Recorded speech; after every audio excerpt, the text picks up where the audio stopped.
Hey BGC family, this is Dariana, back at it again for Storytime Monday from the Charlestown Club. Today we'll be reading Make Way for Ducklings, one of my favorites. So I hope you enjoy. Make Way for Ducklings.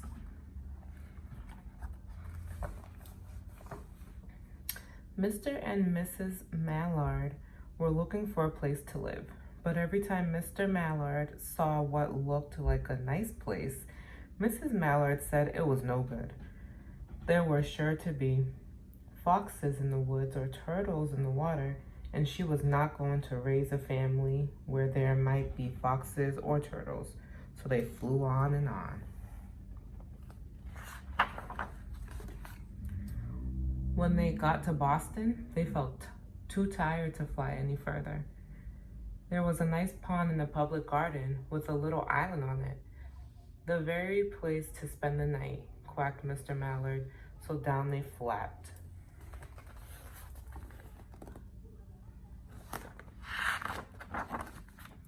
Next morning, they fished for their breakfast in the mud at the bottom of the pond, but they didn't find much.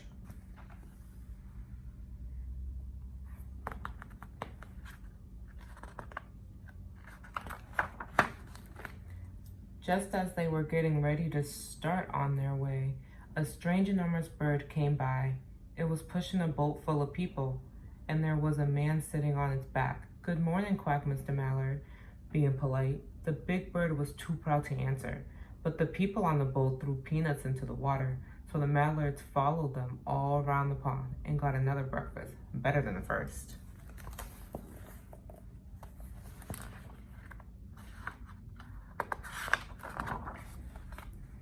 "I like this place," said Miss Mallard, as they climbed out on the bank and waddled along. "Why don't we build a nest and raise our ducklings right in this pond? There are no foxes and no turtles, and the people feed us peanuts. What could be better?" "Good," said Mr. Mallard, delighted that at last Miss Mallard had found a place that suited her. But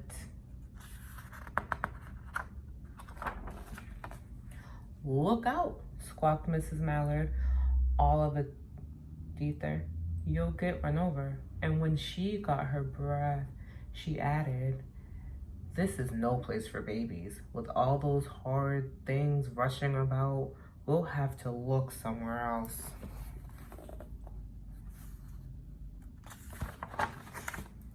So they flew over Beacon Hill and round the State House, but there was no place there.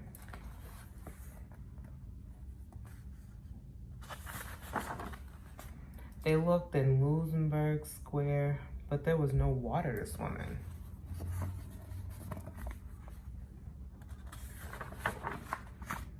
Then they flew over the Charles River. "This is better," quacked Mr. Mallard. "That island looks like a nice quiet place, and it's only a little way from the public garden." "Yes," said Mrs. Mallard, remembering the peanuts. "That looks like just the right place to hatch ducklings."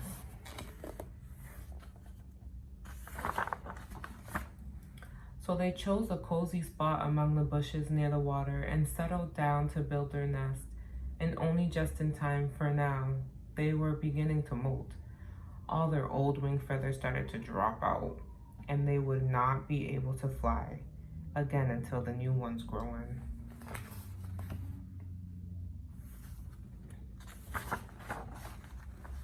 But of course they could swim, and one day they swam over to the park on the riverbank, and there they met a policeman called Michael.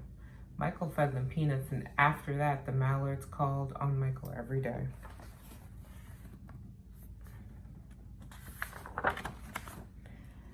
After Mrs. Mallard had laid 8 eggs in the nest, she couldn't go to visit Michael anymore because she had to sit on the eggs to keep them warm. She moved off the nest only to get a drink of water, or to have her lunch, or to count the eggs and make sure they were all there.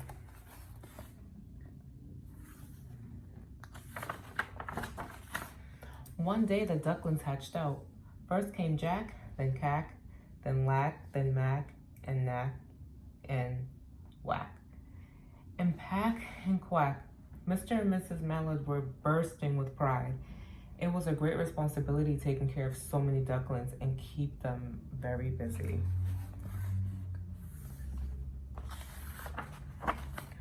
One day, Mr. Mallard decided he'd like to take a trip to see what the rest of the river was like further on.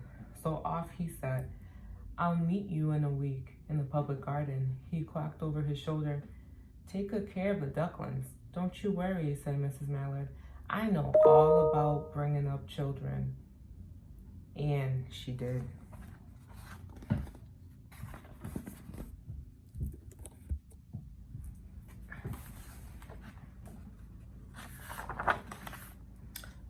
She taught them how to swim and dive.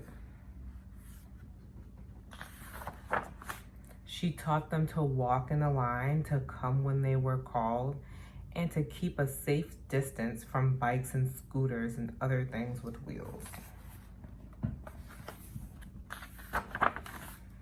When at last she felt perfectly satisfied with them, she said one morning, "Come along, children, follow me, before you can wink an eyelash." Jack, hack, lack, mack, knack, whack, pack, and quack fell into line just as they had been taught. Mrs. Mallard led the way into the water, and they swam behind her to the opposite bank.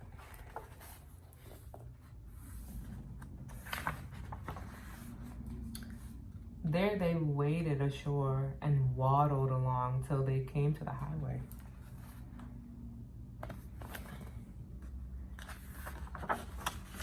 Mrs. Mallard stepped out to cross the road. Honk, honk went the horns on the speeding cars. Quack went Mrs. Mallard as she tumbled back again. Quack, quack, quack. Just as loud as their little quackers could quack. The cars kept speeding by and honking, and Mrs. Mallard and the ducklings kept right on quacking.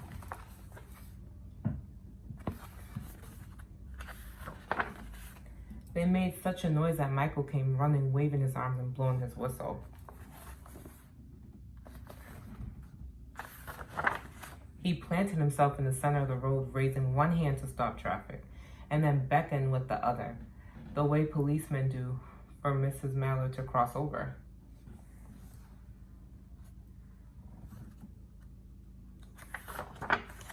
As soon as Mrs. Mallard and the ducklings were safe on the other side and on their way down Mount Barron Street, Michael rushed back to the police booth. He called Clancy at headquarters and said, "There's a family of ducks walking down the street." Clancy said, "Family of what? Ducks?" yelled Michael. "Send a police car, quick."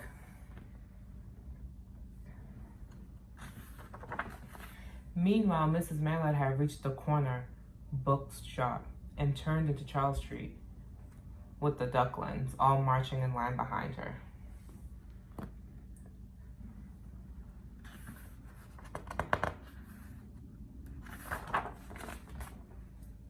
Everyone stared. An old lady from Beacon Hill said, "Isn't it amazing?" And the man who swept the street said, "Well, now, ain't that nice?" And when Mrs. Mallard heard them, she was so proud she tipped her nose in the air and walked along with an extra swing in her waddle.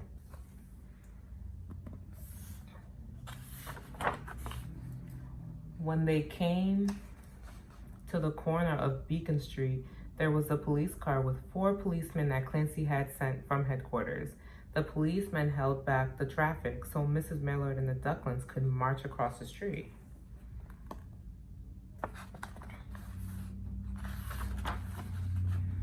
Right on into the public garden.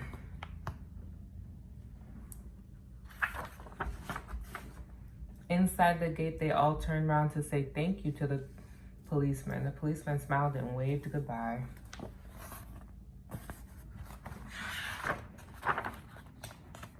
When they reached the pond and swam across to the little island, there was Mr. Mallard waiting for them, just as he had promised.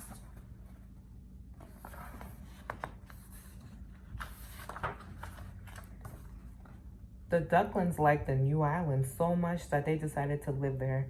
All day long, they followed the swan boats and eat peanuts.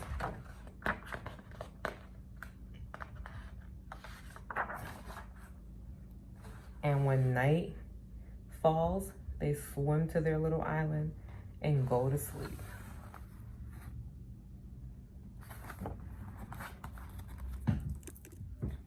Gotta love the little ducks crossing the street. Comment below and tell me what places you noticed, since this book was based in Boston. And maybe once we open back up safely, you can go walk and see the little ducks around the swan boats and feed them peanuts if you want, if it's safe. See you next week.